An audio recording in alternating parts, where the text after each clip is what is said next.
اہل دوزخ اور اہل بہشت برابر نہیں، اہل بہشت ہی کامیابی حاصل کرنے والے ہیں۔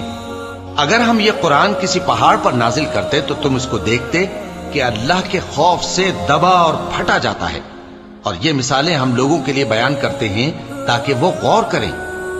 وہی اللہ ہے جس کے سوا کوئی معبود نہیں، پوشیدہ اور ظاہر کا جاننے والا، وہ بڑا مہربان ہے، نہایت رحم والا ہے۔